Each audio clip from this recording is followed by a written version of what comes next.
If you ever show your face in this house again, I'll have the police remove you like the trash you've become," my father growled, his voice vibrating through the $1,200 solid mahogany door he slammed in my face. The sound of the heavy deadbolt clicking into place was a finality that echoed through the humid evening air of Greenwich, Connecticut. My name is Julianna Sterling. I am 34 years old, and I am a lead neurosurgeon at Johns Hopkins Hospital in Baltimore, earning a base salary of $645,000 a year, not including my research grants or surgical bonuses. But to my parents, I was a college dropout who blew her tuition on parties and substances, a calculated, venomous lie my younger sister Elena sold them 6 years ago that cost me my family, my heritage, and my sense of belonging. As I stood on the manicured bluestone porch of the estate I grew up in, the smell of damp boxwood and expensive mulch filled my lungs, a scent that used to mean safety, but now smelled like betrayal. I looked down at my hands, the same hands that had performed a 12-hour craniotomy just 48 hours prior, saving the life of a father of 3, and they were shaking. Not from fear, but from the sheer, crushing weight of an injustice so profound it felt like physical pressure on my chest. But I am getting ahead of myself, and to understand how a high-achieving surgeon ends up being treated like a vagrant on her own family's doorstep, I have to take you back to the winter of 2018, to a dimly lit office in the Sterling family wing, and the moment the floor fell out from under my life.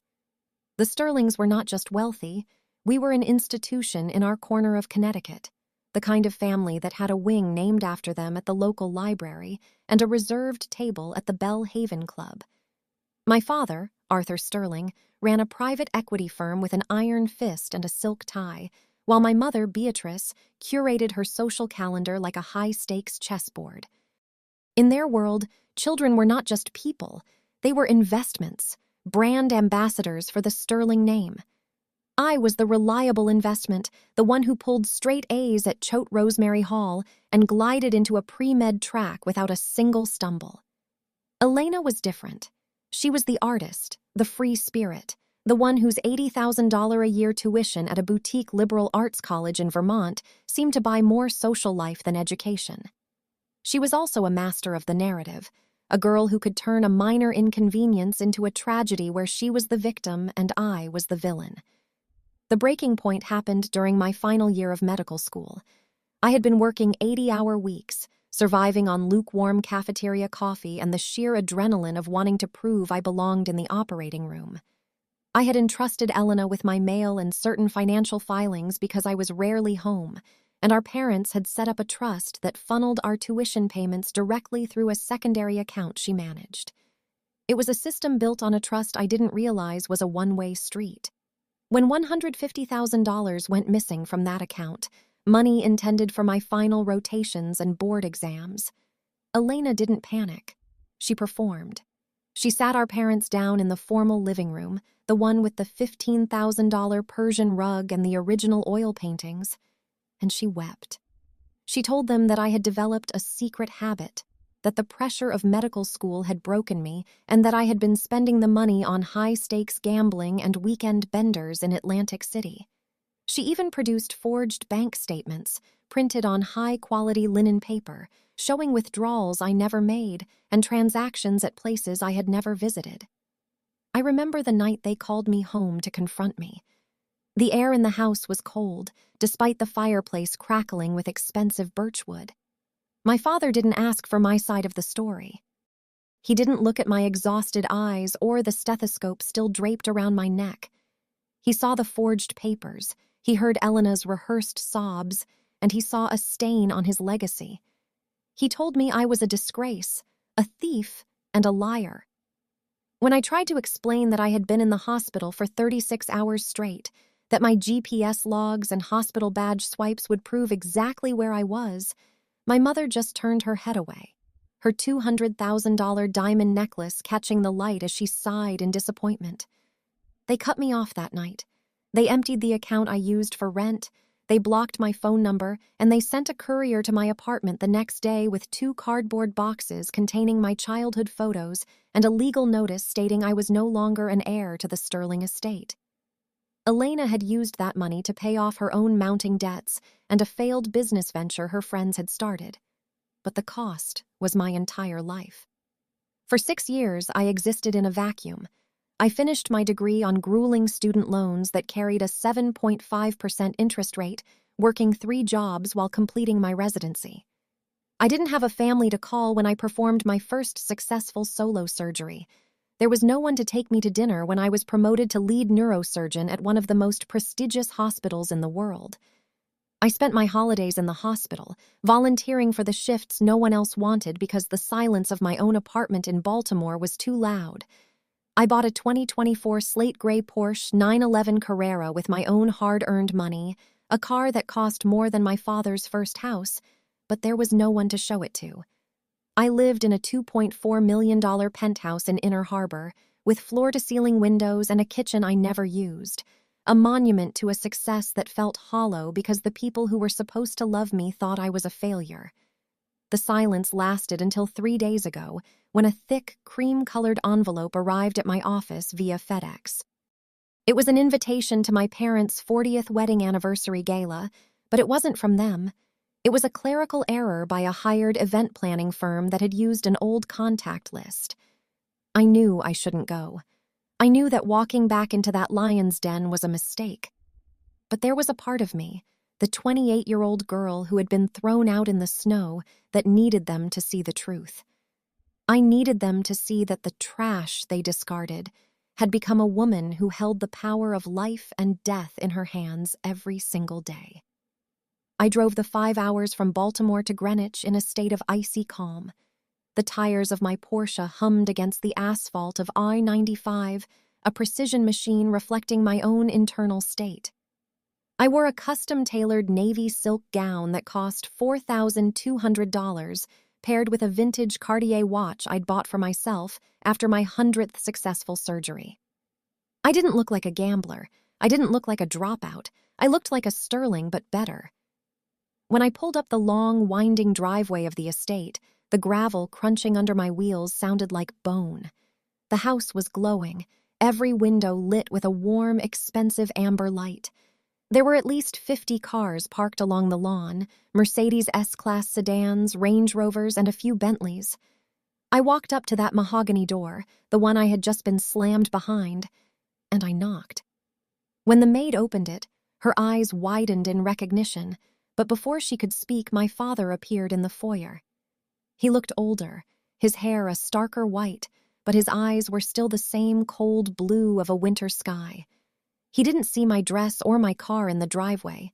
He saw the girl he had erased. He didn't let me speak. He didn't let me hand him the portfolio I had prepared, containing my medical license, my employment contract from Johns Hopkins, and the private investigator's report I'd finally commissioned last year that proved Elena's fraud. He simply stepped forward, his face contorting with a rage that felt outdated, and delivered the ultimatum that ended with the door hitting my face. I stood there on the porch for a long time, the cool Connecticut breeze tugging at the hem of my dress. I could hear the muffled sounds of laughter and the clinking of crystal glasses from inside, the $100 a bottle champagne being poured for people who believed a lie. I looked at the dark wood of the door, the intricate grain of the mahogany, and I realized something that no medical textbook could ever teach. My father wasn't protecting his family. He was protecting his ego. To admit he was wrong about me would be to admit he had been fooled by Elena, and Arthur Sterling was never fooled. I turned away from the house, my heels clicking sharply against the stone. I walked back to my car, the interior smelling of expensive leather and the faint scent of the surgical scrub I could never quite wash off. As I sat in the driver's seat, I looked at the house in the rearview mirror. It was just a building. It was a collection of high-end materials and bad memories. I started the engine, the 3.0-liter twin-turbo flat-six roaring to life with a mechanical snarl that cut through the polite silence of the neighborhood. I realized then that family isn't the people who share your blood. It's not the people whose name is on your birth certificate or your inheritance paperwork. Family is the people who see you, really see you. My parents had chosen to be blind, and in doing so, they had lost the only part of their legacy that actually mattered. I shifted the car into gear, the LED headlights cutting a path through the darkness of the driveway. I wasn't a Sterling anymore, at least not by their definition. I was Dr. Julianna Sterling, and I was going home to a life I had built with my own 2 hands, a life that didn't require a mahogany door to feel secure. The drive back to Baltimore would be long, but for the first time in 6 years, the weight on my chest was gone. I had offered them the truth, and they had chosen the lie. That wasn't my burden to carry anymore. Family is the person who stays when the truth comes out, and as I watched the lights of the estate fade into the distance, I knew I was finally, irrevocably free. The contrast between our lives was not just a difference in fortune, it was a sickening manifestation of a family dynamic built on curated lies and unearned indulgence. While I was rebuilding my existence from the scorched earth my sister had left behind, Savannah, now 31, was living the life of a modern-day princess in a $1.2 million townhouse in Bethesda, Maryland, a property my parents had purchased outright under the guise of an early inheritance to ensure she was settled in a safe neighborhood. Every time I saw a photo of her on social media, she was curated to perfection, usually sporting a $14,500 Cartier love bracelet that glittered against her wrist like a golden shackle of my parents' affection, a piece of jewelry that cost more than my entire year of groceries and utilities combined. She moved through the world in a pristine white Range Rover Sport, a vehicle with a $1,600 monthly payment that, along with the insurance and the premium fuel, was funded entirely by what my father called loans from their retirement fund, though everyone involved knew that not a single cent would ever be repaid. Savannah didn't have a career so much as she had a series of expensive hobbies, mostly revolving around interior design consultations for her friends that never seemed to generate an actual invoice, while she spent her afternoons at high-end boutiques on Bethesda Row or sipping $22 cocktails at rooftop bars where the valet parking alone cost more than my hourly wage during residency. Meanwhile, my reality was a stark, grinding nightmare of physical and financial exhaustion that would have broken someone who hadn't already been tempered by betrayal. During the height of my residency at Johns Hopkins, I was routinely working 100-hour weeks, my body sustained by the sheer terror of making a mistake and the artificial energy provided by scorched cafeteria coffee that tasted like burnt rubber and disappointment. My home was a 420-square-foot studio apartment in a pre-war building in Baltimore, where the walls were so thin I could hear my neighbor's microwave beeping and the air always carried a faint, underlying scent of damp plaster and old cooking oil. The radiator was a temperamental beast of rusted iron that would begin its rhythmic, metallic hissing at 4 a.m, a sound like a dying steam engine that served as my primary alarm clock, regardless of whether I had just crawled into bed an hour prior. I lived in a state of constant, low-level hunger, carefully rationing 89-cent ramen packets and buying the bruised produce from the discount bin at the local grocery store just to prevent my $240,000 student debt from spiraling into an unmanageable monster. Every financial decision was a calculation of survival, from weighing the cost of a $3 bus fare against the physical toll of walking 40 minutes in the rain to deciding if I could afford the luxury of a $10 bottle of generic laundry detergent. The injustice of it was a bitter pill I swallowed every single day as I scrubbed into surgeries and stood for 12 hours at a time under the harsh, sterile glow of the operating room lights. While Savannah was choosing between silk wallpaper samples for her guest bedroom, I was managing complex neurological traumas and placing shunts in the brains of infants, my hands steady even when my stomach was cramping from a lack of actual nutrients. I remembered a specific Thanksgiving 3 years ago, a rare day off I had managed to secure, only to spend it alone in that cramped studio because I couldn't afford the gas to drive to Connecticut, and I knew I wasn't welcome anyway. I sat on my thrift store chair, the one with the sagging spring that poked into my thigh, and ate a bowl of instant noodles while looking at a post Savannah had made of the family table. There was the 20-pound organic turkey, the vintage crystal wine glasses that had belonged to my grandmother, and my parents smiling between their two golden children, Elena and Savannah, while my absence wasn't even a footnote in the caption. My parents were effectively draining their hard-earned retirement savings to subsidize Savannah's delusions of grandeur, paying for her SoulCycle memberships and her organic grocery hauls from Wegmans, while I was documenting every cent of my 60-cent interest accrual on my loans with the precision of a forensic accountant. I often wondered if they ever felt a pang of guilt, or if the narrative Elena had spun was so thick that it acted as a permanent blindfold. To them, Savannah was the fragile one who needed protection and a soft place to land, whereas I was the rogue element, the one who had supposedly squandered a fortune and therefore deserved the cold, hard floor of reality. They didn't see the irony in the fact that their college dropout daughter was the only one actually living the life they claimed to value, a life of discipline, service, and intellectual rigor. They didn't see the irony because they didn't want to look. It was easier to believe that I was a failure than to admit they had been manipulated by the daughter who stayed close and whispered sweet, poisonous things in their ears while spending their money. Savannah's townhouse in Bethesda became a symbol of everything that had been stolen from me, not just the money, but the recognition of my effort and the basic dignity of being believed. Her Range Rover wasn't just a car. It was a rolling testament to my father's willingness to invest in a lie while he let the truth starve in a 400-square-foot room 3 cities away. The physical toll of that period was immense, leaving me with a permanent hollow beneath my eyes and a skeletal frame that my scrub suit barely clung to. I remember one Tuesday in February, the temperature had dropped to 12 degrees, and the radiator in my apartment had finally given up the ghost, leaving the air inside so cold that I could see my own breath while I tried to study a complex surgical atlas. I was wrapped in 3 layers of mismatched blankets I'd found at a Goodwill, shivering so violently that the pages of the book rattled in my hands. I had exactly $14.32 in my checking account to last me until the following Friday, and my phone had been buzzing with a notification that Savannah had tagged me in a family group chat I had never been removed from, showing off a new $600 espresso machine our parents had sent her as a housewarming gift.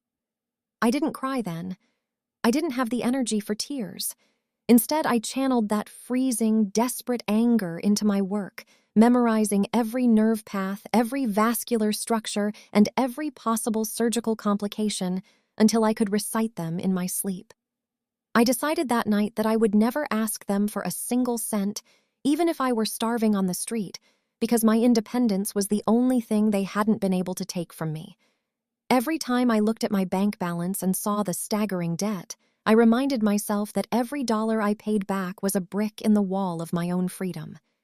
I was building a reputation in the medical community that was untainted by the sterling name, a career forged in the fires of Baltimore's busiest trauma centers where no one cared about your pedigree, only your skill with a scalpel. While Savannah was attending charity galas in Bethesda, wearing dresses that cost more than my monthly rent, I was saving the lives of people the world had forgotten, earning a respect that couldn't be bought with a retirement fund loan. The contrast was sickening, yes, but it was also clarifying. It showed me exactly who my parents were and exactly what they valued. They valued the appearance of success over the reality of it, and they valued the comfort of a lie over the difficult demands of the truth. I was the one living in the dark, hissing cold of that studio apartment, but for the first time, I realized I was the only one in the family who was actually standing in the light of reality. My sister's life was a beautifully decorated cage built on the crumbling foundation of our parents' future, while my life, however small and cold, was entirely, authentically mine. I would keep eating my 89-cent ramen and listening to the rhythmic hiss of that broken radiator, because every day I survived that apartment was a day I proved that the Sterling family hadn't broken me. They had only lost the privilege of knowing the woman I was becoming. The betrayal was not a gradual erosion of trust, but a calculated execution that took place on August 14, 2018, at exactly 7:22 p.m., a moment burned into my memory with the clinical precision of a surgical incision. We were seated at our usual corner table at the Capitol Grill in Stamford, a place where the lighting is designed to make everyone look wealthy, and the air is thick with the heavy, masculine scent of $70 dry-aged steaks and expensive tobacco. It was supposed to be a celebration of Savannah's recent consultancy launch, and the table was littered with appetizers that cost more than my weekly grocery budget. But the atmosphere shifted the second the main courses arrived. Savannah had spent weeks meticulously forging a letter from the university registrar, a document printed on official-looking letterhead with a replicated digital signature, stating in cold, bureaucratic prose that I had been expelled for academic misconduct and the misappropriation of lab funds. My parents, Arthur and Lydia, did not afford me the basic dignity of a private conversation or the chance to present a single shred of evidence to the contrary, because they had already been poisoned by the months of whispers Savannah had planted in their ears. In the middle of that crowded, prestigious dining room, my father reached into his leather briefcase and pulled out a heavy manila envelope, throwing it across the white linen tablecloth so hard it knocked over a salt shaker before landing directly in front of my plate. "You're a parasite, Julianna," he whispered, his voice carrying a terrifying low-frequency vibration that seemed to silence the entire surrounding radius of the restaurant. The sounds of clinking silverware and distant laughter from other tables felt like they were happening in a different dimension, while our table went deathly silent, the kind of silence that precedes a total collapse. I looked around the table in a daze, seeing my Aunt Martha suddenly become intensely interested in the pattern of her silk scarf as she looked away in shame, while Savannah sat directly across from me, her eyes gleaming with a predatory satisfaction as she took a slow, deliberate sip of her $95 glass of Veuve Clicquot. I reached for the envelope with hands that were already starting to go numb, pulling out the forged letter and reading the words, "academic misconduct and immediate expulsion," feeling my heart rate spike to a dangerous level as the sheer absurdity of the accusation hit me. Before I could even open my mouth to explain that I was at the top of my class, that I had spent the last 72 hours in the anatomy lab, and that I had never even touched the funds she was accusing me of stealing, my father stood up and adjusted his gold cufflinks with a finality that felt like a death sentence. He told the waiter to put the entire bill on his corporate card, but made it explicitly clear that I was no longer part of the party, standing over me like a judge delivering a verdict to a career criminal. They cut me off that very night with a ruthless efficiency that suggested they had been planning this extraction for quite some time, leaving me standing on the sidewalk outside the restaurant while the valet brought around their black 2018 Mercedes-Benz S-Class. I watched the taillights of their car disappear into the humid Connecticut night, realized I had exactly $42 in my purse and a car with a quarter tank of gas, and when I drove to the family home in Greenwich hoping to at least gather my textbooks and my grandmother's jewelry, I found the wrought iron gates locked. By 11 p.m., my father had already contacted the security firm we had used for a decade and changed every digital and physical lock on the estate, leaving me standing in the driveway under the glare of the motion-activated floodlights like a common intruder.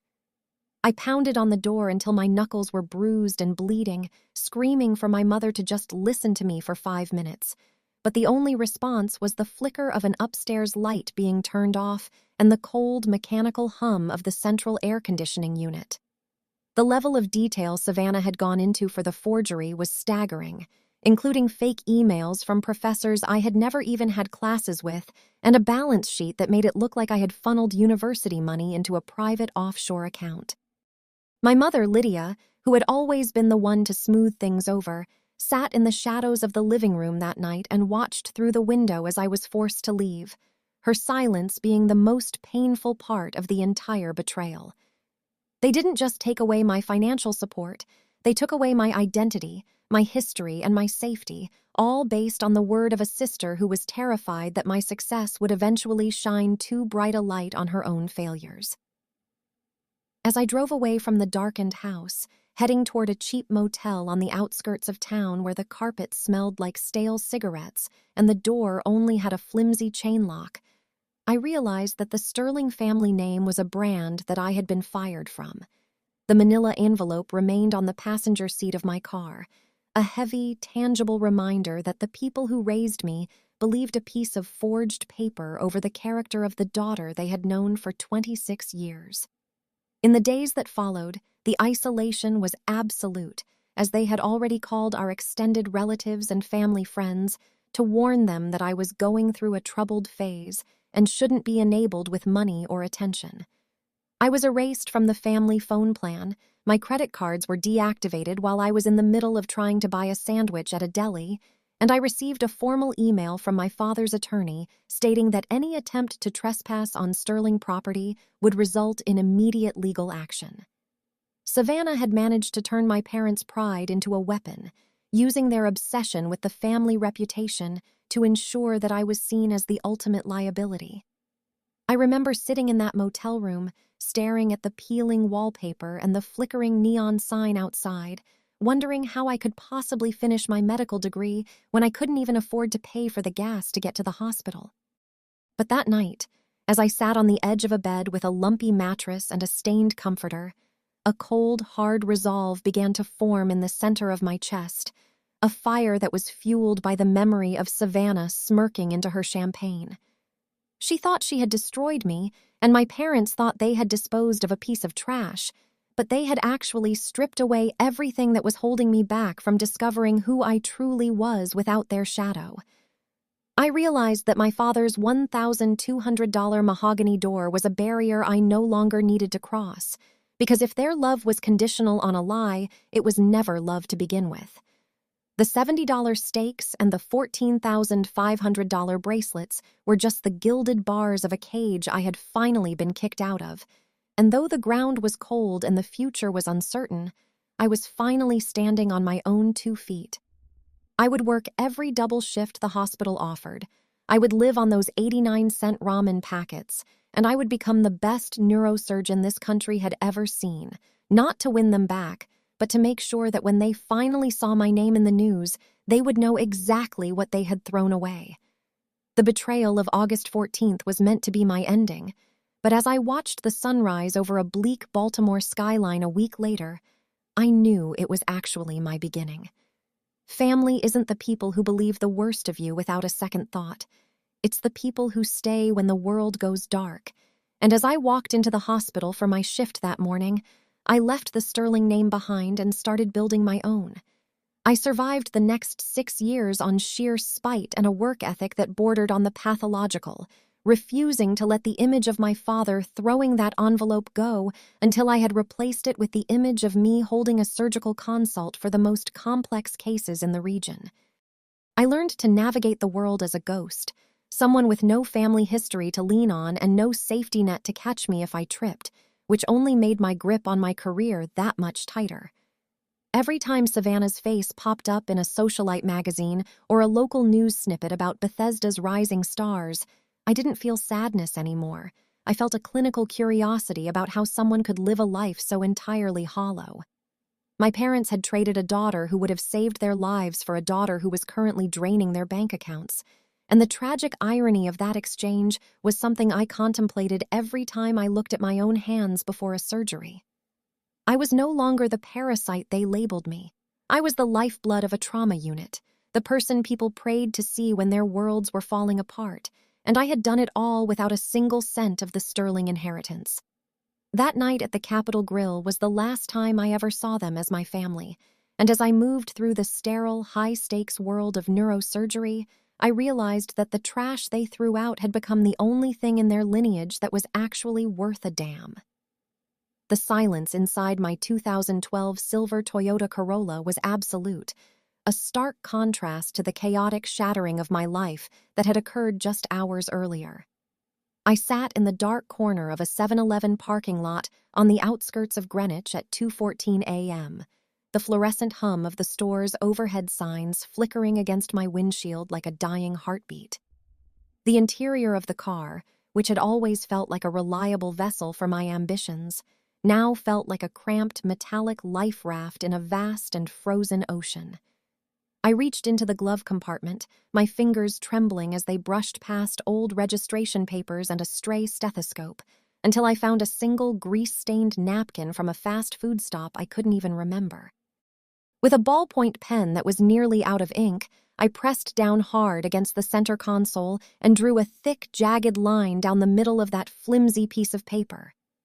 On the left side, I wrote the word family in a script that looked foreign to me now, and on the right side, I wrote the truth.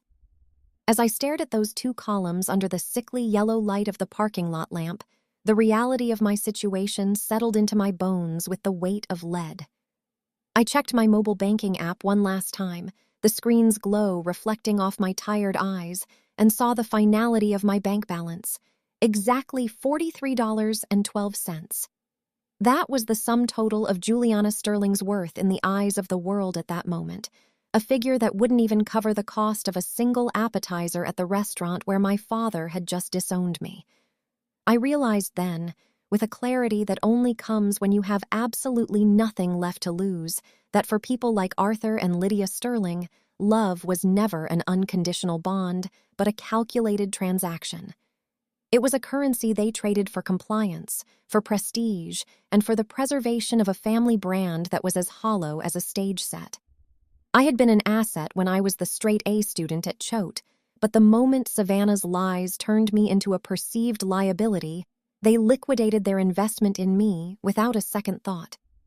I looked at the napkin again, seeing how the ink bled into the cheap fibers, and I realized that I had spent 26 years trying to buy a seat at a table where the price of admission was my soul. The realization didn't make me want to cry.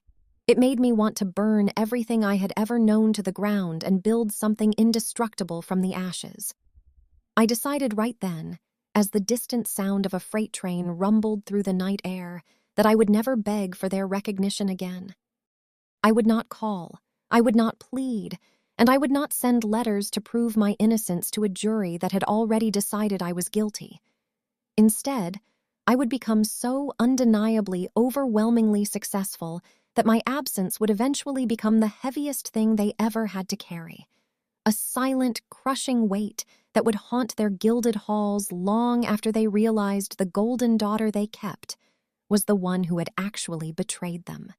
The 2012 Corolla, with its worn fabric seats that smelled faintly of old coffee and the 124,000 miles on the odometer, was now my only asset, and I gripped the steering wheel until my knuckles turned white. I thought about the $150,000 Savannah had stolen, the money that was supposed to secure my future, and I felt a surge of cold, analytical rage that surpassed anything I had ever felt before. I was a scientist, a woman trained in the complexities of the human brain, yet I had failed to see the pathology of my own sister's envy. Savannah had operated on our family with the precision of a butcher, cutting me out so she could have more room to grow in the shade of our parents' wealth. She wanted the $1.2 million townhouse, the $14,500 bracelets, and the safety of being the only child left to inherit the Sterling empire. But as I sat there, watching a lone moth batter itself against the 7-Eleven window, I realized she had also inherited the burden of maintaining the lie, while I had been granted the terrifying, beautiful freedom of having nothing. I looked at my reflection in the rearview mirror, the smudged mascara, the bruise forming on my ego, the grit in my expression, and I didn't see a victim. I saw a woman who was about to move to Baltimore with $43.12 and a brain that was worth more than every piece of real estate my father owned. The logistics of my survival began to click into place with the same rhythmic precision as a heart monitor. I would drive to the hospital parking lot where I had my residency placement. I would sleep in this car. I would use the hospital gym to shower, and I would work every extra shift available until my bank account had enough commas to ensure I never had to see a 7-Eleven parking lot at 2 a.m. ever again. The grease-stained napkin became my manifesto, a physical contract I was signing with myself in the dark. The truth side of the line was currently empty of comfort, but it was full of potential, whereas the family side was a graveyard of expectations. I folded the napkin carefully and tucked it into my wallet, right behind my medical ID card, as a reminder of the night the Sterlings traded a surgeon for a socialite. I knew that in their world, I was already dead, a ghost mentioned only in hushed, disappointed tones during cocktail parties at the country club. They would tell people I was taking a leave of absence or traveling to find myself, spinning a tale that protected their vanity while they moved on to the next gala. The engine of the Corolla turned over with a comforting mechanical growl, the vibrations traveling through the seat and into my spine. I shifted the car into gear, the headlights cutting through the darkness of the lot and illuminating the trash cans and discarded lottery tickets that littered the pavement. I was leaving Greenwich behind, leaving the mahogany doors and the $70 steaks and the suffocating pressure of being a sterling. As I pulled onto the empty highway, the speedometer climbing as I headed toward the state line, I felt a strange, soaring sense of detachment. The road ahead was long, and the student debt was a mountain I would have to climb one grueling step at a time, but for the first time in my life, I wasn't carrying anyone else's luggage. I was Julianna, not the daughter of Arthur, and that distinction was worth more than the $645,000 salary I would eventually earn. I thought about the years of residency that lay ahead of me, the 100-hour weeks in the trauma unit, the 420-square-foot studio where I would eventually live, and the 89-cent ramen packets that would become my staple diet. I welcomed it. I wanted the struggle to be as loud and as difficult as possible, so that when I finally reached the top of my field, I could look down and know that not a single person in my bloodline had helped me get there. My father had called me trash, but he forgot that the most resilient things are often found in the places people refuse to look. I was going to become the lead neurosurgeon at Johns Hopkins not in spite of this night, but because of it. Every time I made a perfect incision, every time I saved a patient that others had given up on, it would be a silent strike against the mahogany door they had slammed in my face. I would build a life so brilliant and so substantial that the sterling name would eventually be nothing more than a footnote in my biography. As the sun began to peek over the horizon, casting a pale, cold light over the Maryland border, I reached out and turned off the radio, preferring the sound of the wind rushing past the windows. I was a surgeon in training, and I had just performed the most important operation of my life. I had amputated a toxic family to save the patient. The blood loss was significant, and the recovery would take years, but the pathology was gone. I took a deep breath, the air smelling of morning dew and diesel exhaust, and I felt the $43.12 in my pocket. It wasn't much, but it was mine, and in the kingdom of the self-made that made me wealthier than any sterling had ever been. Love may be a transaction for them, but for me, respect would be earned in the operating room, and dignity would be found in the silence of my own achievements. I was heading toward a city I didn't know, to a life that hadn't been written yet, and as the lights of Baltimore appeared in the distance, I knew I was finally exactly where I needed to be. The heaviest thing they would ever carry wouldn't be my debt or my misconduct. It would be the realization that they had thrown away the only person who actually knew how to survive. I pressed down on the gas pedal, the little Toyota pushing forward into the dawn, and I didn't look back once. The truth was on my side of the line now, and the truth was that I was just getting started. The temporal shift from that freezing 7-Eleven parking lot to the sterile, high-stakes environment of the Johns Hopkins surgical wing felt less like the passage of 6 years and more like a total molecular reconstruction of my soul. It was October 14th, 2024, a night draped in the heavy, oppressive humidity that often precedes an autumn storm in Baltimore, when the red emergency trauma phones began their rhythmic, terrifying wail. I was standing in the surgical lounge, my fingers wrapped around a lukewarm cup of black coffee that had cost me $4 from a vending machine, a far cry from the 89-cent ramen of my residency days. My current reality was defined by precision and authority, evidenced by the crisp, charcoal gray surgical scrubs I wore, featuring the words Dr. J. Sterling, Chief of Neurosurgery embroidered across the left breast in shimmering silver silk thread. I had just finished a routine spinal decompression when the overhead intercom announced a code yellow trauma activation following a massive multi-vehicle pileup on I-95 involving a jackknifed semi-truck and 6 passenger vehicles. The air in the hospital thickened with the metallic scent of adrenaline and floor wax as the sliding glass doors of the ambulance bay hissed open, admitting a swarm of paramedics pushing a gurney that carried a woman whose face was obscured by blood and a hard plastic neck collar. I didn't recognize her at first because the human body in extreme trauma becomes a collection of clinical problems rather than a person with a history or a name. It wasn't until I was standing in Trauma Room 1, the overhead surgical lamps casting a brutal, unforgiving light on the scene, that I looked down at the patient's wrist and saw a mangled, scratched $14,500 Cartier love bracelet partially buried in swollen, bruised tissue. My heart didn't skip a beat, a testament to the thousands of hours I had spent hardening my nerves in this very building. But a cold wave of recognition washed over me as I realized the woman dying on the table was Savannah. She was suffering from catastrophic internal bleeding, a grade 4 liver laceration that was leaking life into her abdominal cavity at an alarming rate, and a suspected intracranial hemorrhage that required my specific expertise. I moved with the practiced, detached efficiency of a machine, barking orders for 4 units of O-negative blood and a stat CT scan of the head and neck, my mind already calculating the surgical trajectory needed to save the sister who had systematically dismantled my life.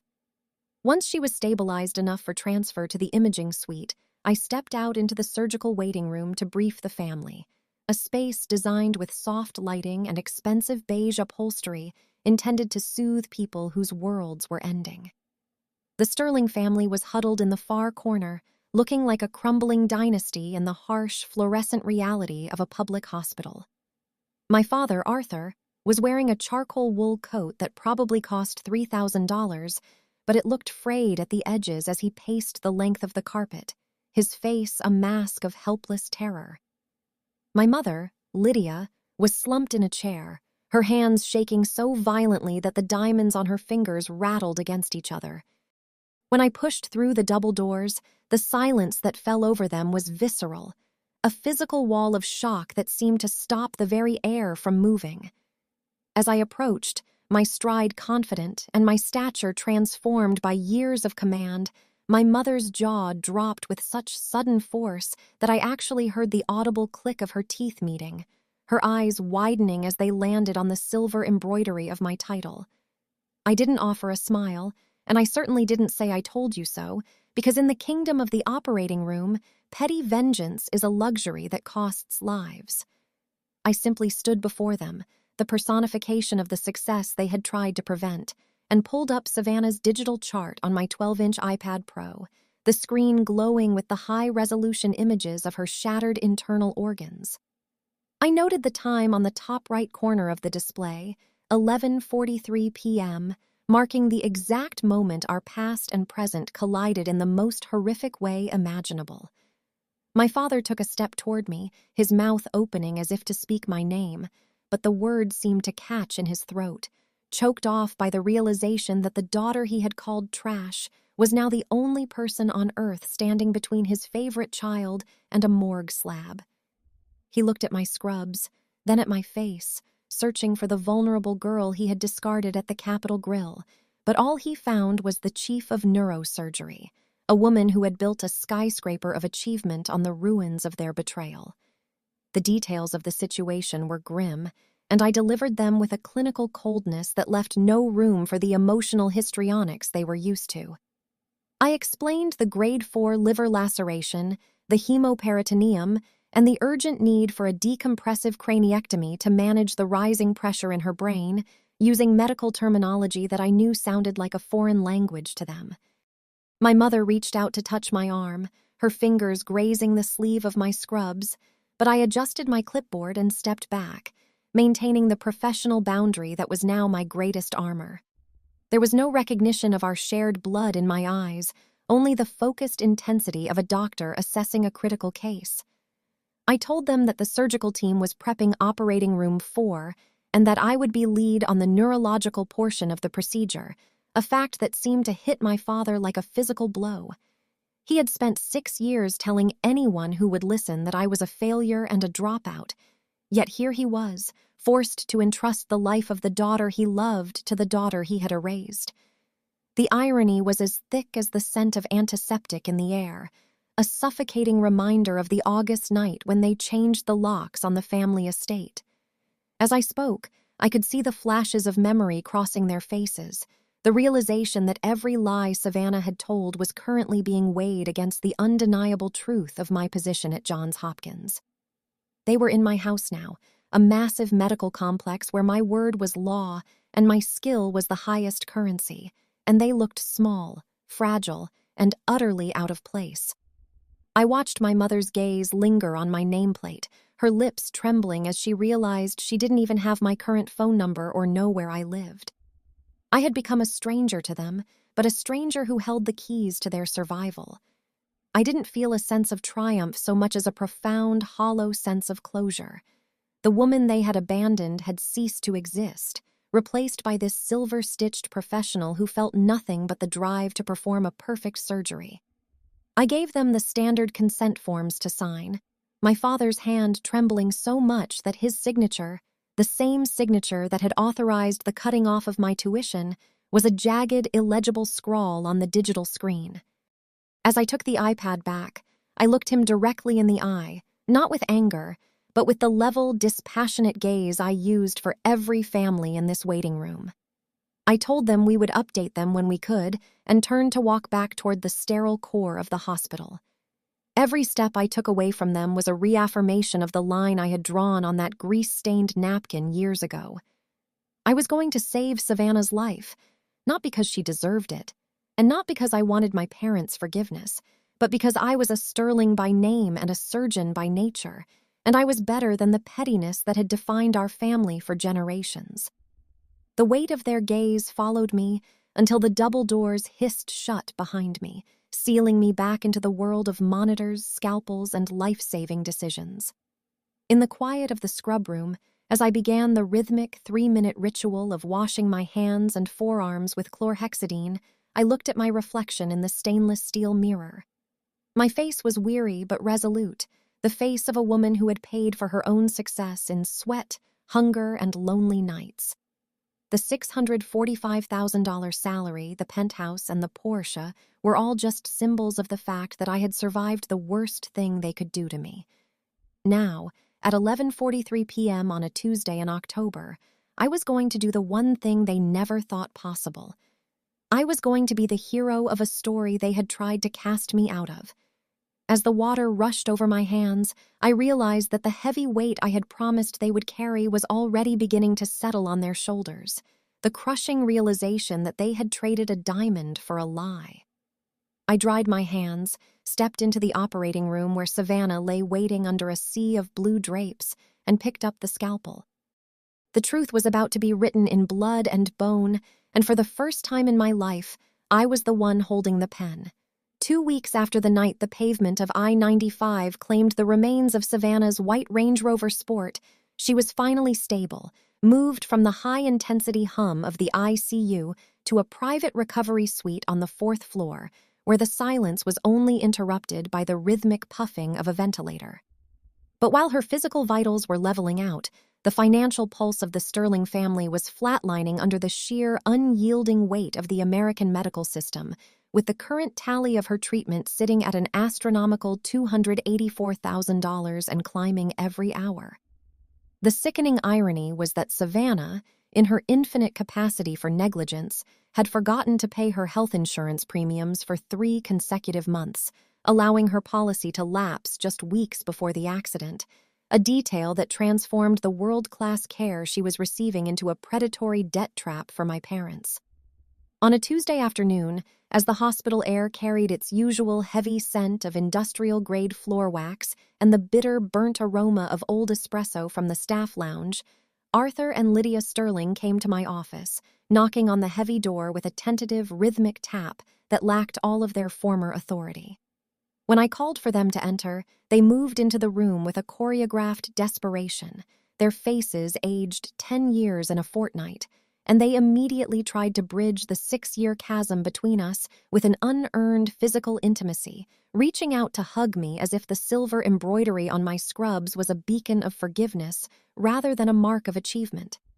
I did not stand up, and I certainly did not return the gesture, staying firmly behind my expansive walnut desk with my hands folded in a posture of clinical neutrality that signaled the professional boundary they were no longer permitted to cross.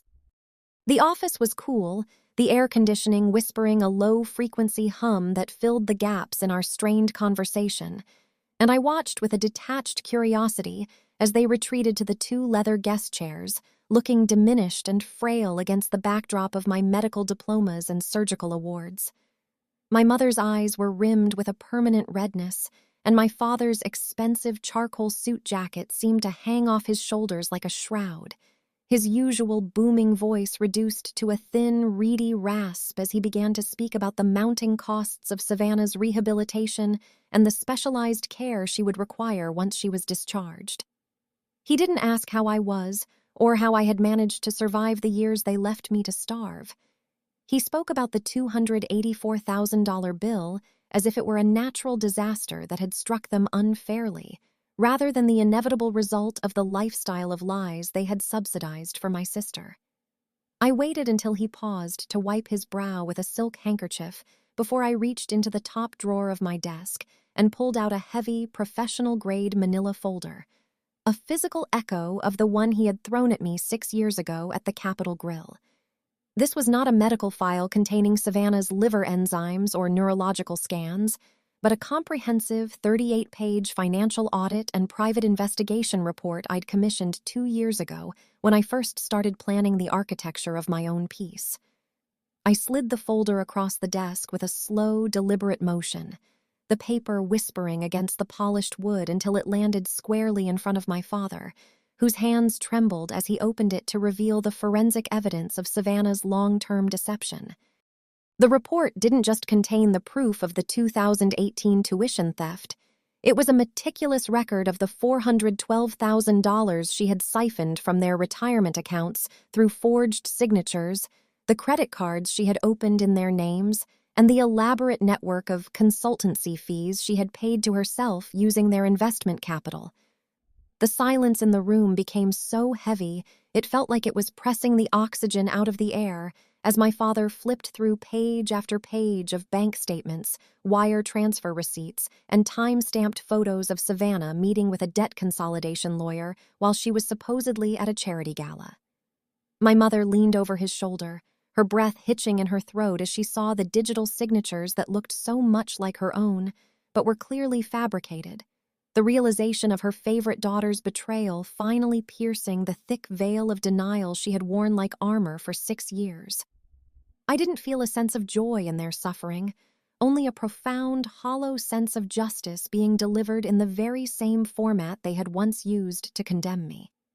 I explained, in the same level tone I used to deliver a terminal diagnosis, that while I was the lead neurosurgeon and would ensure Savannah received the highest standard of care within this facility, I would not be contributing a single cent of my $645,000 salary toward the $284,000 debt she had incurred through her own irresponsibility.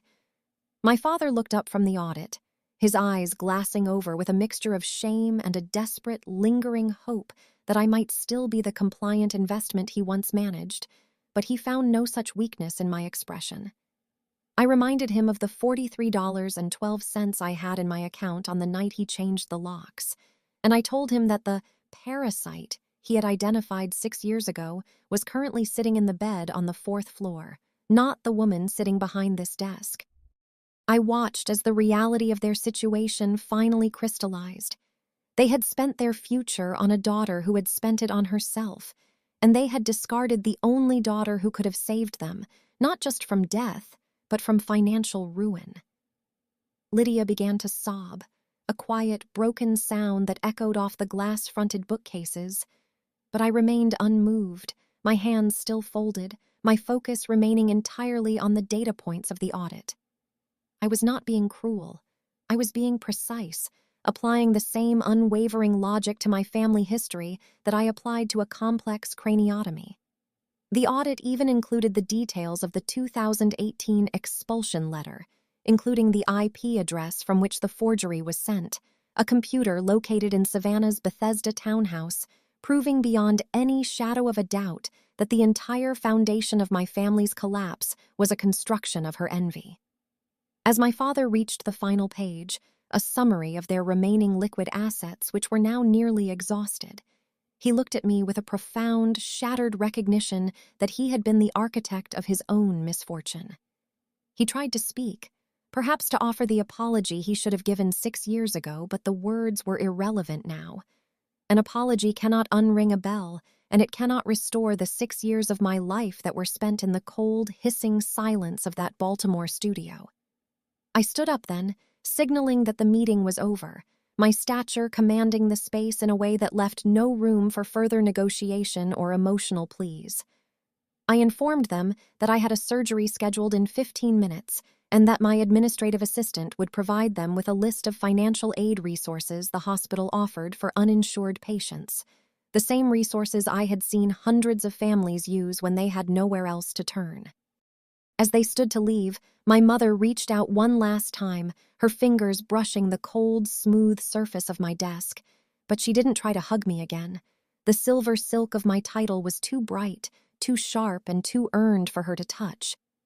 They walked toward the door, their footsteps heavy on the polished linoleum, and as my father paused at the threshold, looking back at the office that smelled of expensive floor wax and success, I saw the exact moment he realized that the sterling name no longer belonged to him.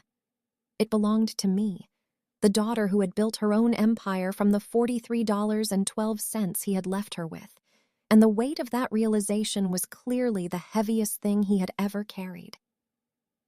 I sat back down once the door clicked shut, the silence of the room returning like a familiar friend, and I looked out the window at the Baltimore skyline, the lights of the city beginning to flicker on as the sun dipped below the horizon. The audit remained on my desk, a closed chapter in a book I was finally done writing, its contents serving as a permanent record of the truth that had set me free. I felt a strange, quiet peace settle over me, the kind of calm that follows the successful removal of a deep-seated tumor. The pathology was out, the margins were clean, and the recovery could finally begin. I picked up my pager as it began to vibrate, a notification that my next patient was being prepped for anesthesia, and I stood up with a renewed sense of purpose. I was Dr. Julianna Sterling, and while I would continue to heal the broken bodies that came through my doors, I was finally, irrevocably finished trying to heal a family that had chosen a lie over their own lifeblood. Family isn't the people who share your DNA, it's the people who wouldn't dream of letting you stand in a 7-Eleven parking lot with $43 to your name. And as I walked toward the operating theater, I knew that the only people who truly mattered were the ones who would be there when the lights went out. The Sterlings had their audit, Savannah had her recovery, and I had my life. And for the first time in 34 years, the balance was exactly where it needed to be. "You want me to pay her bill?" I asked, my voice as cold and sharp as the surgical steel scalpels I used in the operating room, while I sat behind my heavy desk and watched the desperation flicker in my father's tired eyes. I didn't wait for an answer, instead sliding the 40-page forensic audit document I had meticulously prepared across the polished walnut surface until it came to rest against his trembling hands. "Let us look at the numbers first," I said, my tone clinical and devoid of the emotional warmth they had spent 6 years denying me.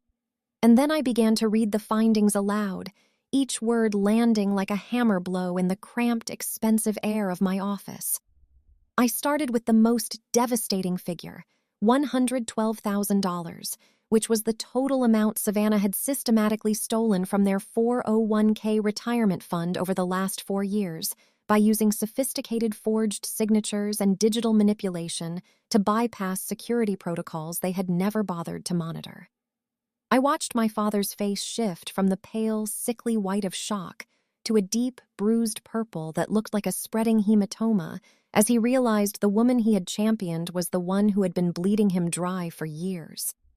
I didn't stop there, turning to the next page of the audit to highlight the $45,000 in secret credit card debt Savannah had accumulated using accounts she had opened in their names, using their pristine credit scores to fund her lavish Bethesda lifestyle while I was rationing generic groceries in a Baltimore studio.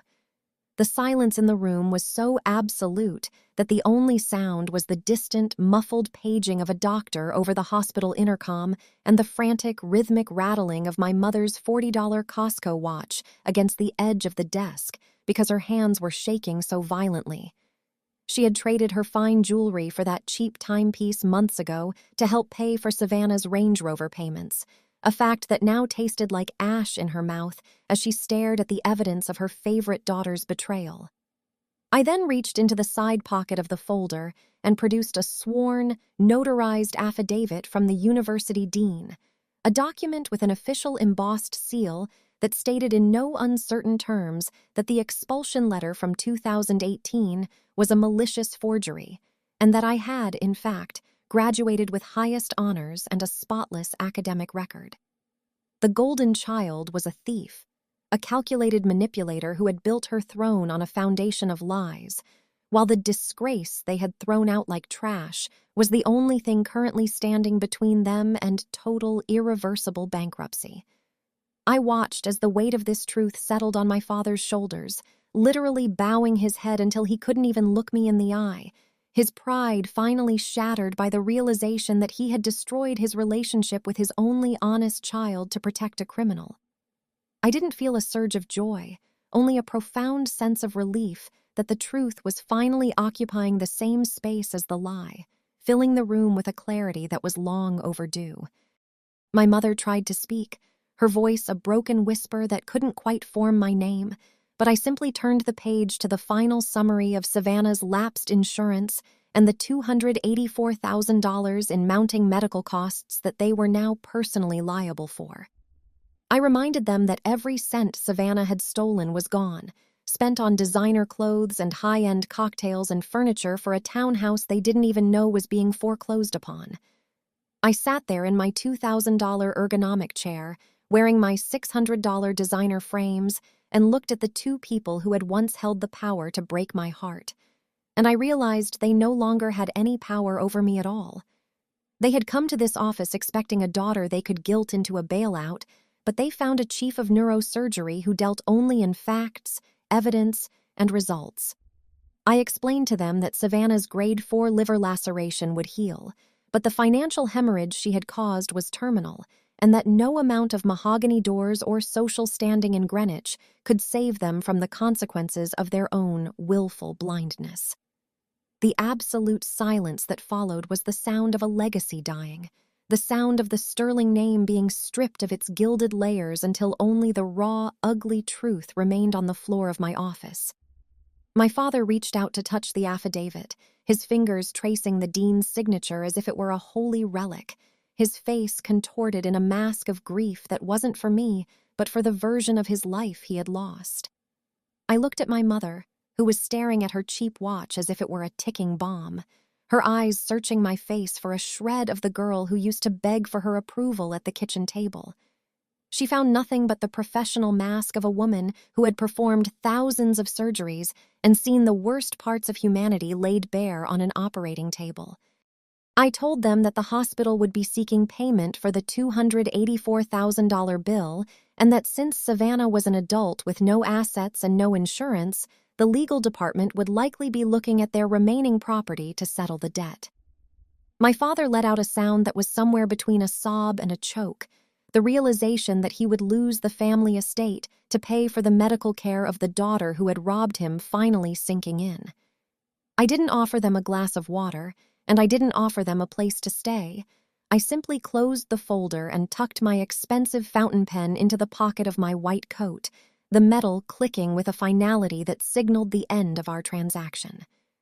The injustice of the last 6 years wasn't something that could be fixed with a check or a tearful apology, and as I watched them sit there in the wreckage of their own making, I realized that the real moral of this story wasn't about revenge, but about the terrifying cost of choosing a convenient lie over a difficult truth. They had traded a surgeon for a socialite, and now they were paying the ultimate price for that exchange, both financially and emotionally. I informed them that my assistant would show them to the exit and that any further communication regarding Savannah's medical status should go through the nursing station on the 4th floor. As I stood up to leave for my next consultation, my white coat rustling in the quiet office, I didn't look back at the 2 broken people in the leather chairs. I had spent 6 years building a life that didn't need them, a life where my worth was measured in saved lives and successful surgeries rather than in their approval. The weight of the silence they left behind was not my burden to carry anymore, and as I walked down the sterile, bright corridor of the hospital, I felt lighter than I had in a decade. I was a sterling, yes, but I was the only sterling who had survived the crash of our family's integrity with her dignity intact. I knew that when they walked out of those hospital doors and back to their quiet, empty house in Connecticut, they would finally understand what it felt like to be the trash the world didn't want. Family isn't blood, and it isn't a shared last name or a trust fund.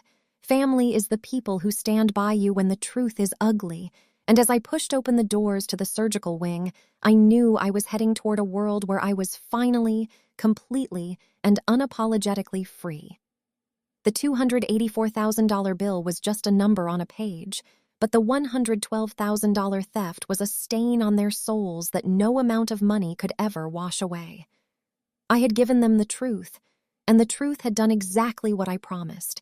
It had become the heaviest thing they ever had to carry, a silent, crushing weight that would define the rest of their lives while I continued to build mine. I entered the scrub room and began the familiar, grounding ritual of preparing for surgery, the water running hot and steady over my hands as I cleared my mind of the drama in the office. Behind those doors lay a patient who needed my focus, a human being whose life depended on my precision, and that was the only reality that mattered now. My parents were no longer my ghosts, and Savannah was no longer my shadow. They were just names on a chart, cases to be managed, and stories that had reached their inevitable, tragic conclusion. I dried my hands on a sterile towel, the fabric rough and real against my skin, and I felt a sense of profound gratitude for the cold 7-Eleven parking lot and the 89-cent ramen packets that had forged the woman I was today. Without the betrayal, I might have stayed in the shadow of the mahogany door forever, but because of it, I was the one holding the light. I stepped into the operating room, the team looking to me for the first incision, and for the first time in my life, I wasn't just Dr. Julianna Sterling. I was the only person in the room who truly knew the value of everything she had. My sister was a thief, my parents were bankrupt, but I was the lead neurosurgeon at Johns Hopkins, and that was a truth that no forgery could ever touch. I did not pay the bill, and as I stood there watching the realization of their total ruin sink into their skin, I felt a profound sense of equilibrium that no amount of money could ever purchase. I reached into my desk drawer one final time and pulled out a small, cream-colored business card for a high-stakes bankruptcy attorney based in downtown Baltimore, a man known for dismantling estates with clinical precision, and I slid it toward my father with a steady hand.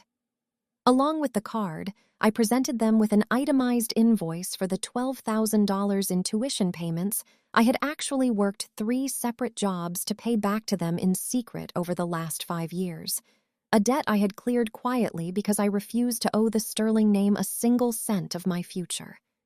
I watched my father's eyes scan the dates of those payments, realizing that while he was telling the world I was a dropout and a thief, I was working double shifts in the trauma unit and sending money to his accounts to balance a ledger he didn't even know existed. The irony was a physical presence in the room, thick and suffocating, as they understood that the daughter they had discarded was the only one who had ever truly respected the family's financial integrity. I informed them, in a voice that held the finality of a gavel, that my involvement in their crisis ended at the threshold of this office, and that any further attempts to contact me for financial assistance would be met with a cease and desist order from my own legal counsel. I live in a 3,800-square-foot penthouse now, located on the highest floor of a glass and steel tower, with an unobstructed panoramic view of the Baltimore Inner Harbor, a space defined by its silence and its clarity. The interior is a sanctuary of minimalist design, featuring white oak flooring, Italian marble countertops, and floor-to-ceiling windows that capture the shifting light of the Chesapeake Bay from dawn until dusk. In the evenings, the only sound is the rhythmic, haunting whistle of the wind against the structural glass, a sound that serves as a constant reminder that I am high above the drama, the lies, and the toxic manipulations that once defined my existence. There are no mahogany doors here to be slammed in my face, only open spaces and the quiet hum of a life built on merit and truth. My kitchen is stocked with fine wines and organic ingredients that I actually have the time to enjoy now, a far cry from the 89-cent ramen packets and the freezing cold of my residency studio. I sit on my terrace with a glass of vintage Bordeaux and watch the ships move slowly across the dark water, knowing that every square inch of this luxury was paid for by my own hands, my own brain, and my own refusal to be broken by people who were supposed to love me. The Sterling estate in Greenwich is currently being liquidated to satisfy the $284,000 in medical debt and the various lawsuits arising from Savannah's fraudulent activities, a process that has stripped my parents of the prestige they valued more than their own flesh and blood.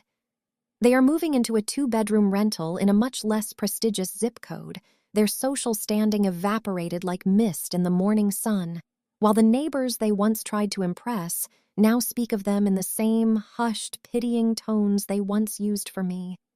Savannah, the former golden child who once moved through the world in a white Range Rover Sport, is now living a reality of grueling, mundane labor that she never thought applied to her.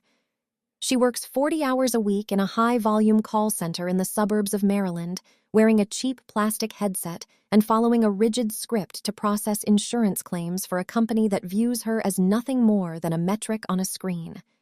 Her days are measured in minutes, and her income is garnished by the court to pay off the $80,000 in criminal restitution she owes for the various forgeries and thefts she committed against our parents. The $14,500 Cartier love bracelet is gone, sold to a high-end pawn shop to cover her first month's rent and legal fees, replaced by the red marks of a cheap watch and the stress of a life where every cent is accounted for by a parole officer. There is a poetic justice in her current situation, a perfect inversion of the life she stole from me, but I do not spend my time dwelling on her misfortune because I am too busy living my own success. My name is Dr. Julianna Sterling, and I have performed 3 successful neurosurgical procedures this week alone, each one a testament to the resilience of the human spirit and the power of precision. I have a team of residents who look to me for guidance, a medical community that respects my contributions, and a life that is entirely, authentically mine. I no longer check the mail with a sense of dread, and I no longer wait for a phone call that will never come, because I have realized that the heaviest thing I ever carried was the expectation that my parents would eventually see the truth. Once I dropped that weight, I was able to fly, ascending to heights they can no longer even see from the ground. I have learned that family isn't something you are born into. It is something you curate with the people who show up when you have nothing, the people who believe in your character when the world is shouting lies, and the people who celebrate your climb without asking for a piece of the summit. The wind continues to howl against the glass of my penthouse, a clean and honest sound that clears the air of the lingering scent of expensive floor wax and old espresso. I look at my hands, steady and strong, and I think about the girl in the 2012 Toyota Corolla who had $43 and a grease-stained napkin to her name. She would be proud of the woman I am today, not because of the penthouse or the salary, but because I never let the darkness of my family's betrayal extinguish the light of my own ambition. I have reached the philosophical conclusion that some bonds are meant to be broken so that we can build something stronger in their place, and that the ultimate revenge is not a clever scheme or a public shaming, but a life lived so well that the people who hurt you become irrelevant. My parents and my sister are now just background noise in a symphony of my own making, distant echoes of a past that no longer has any claim on my present. As I turn away from the window and walk through my quiet, beautiful home, I feel a sense of profound and unshakable peace. The truth came out, the debts were settled, and the only person left standing in the light is the one who was never afraid to face the darkness alone. Family is who stays when the truth comes out. And as it turns out, the only person who truly stayed for me was myself, and that has proven to be more than enough. My journey from the mahogany doors of Greenwich to the heights of Baltimore's surgical elite is complete, and as I close my eyes tonight, I do so knowing that I am finally home.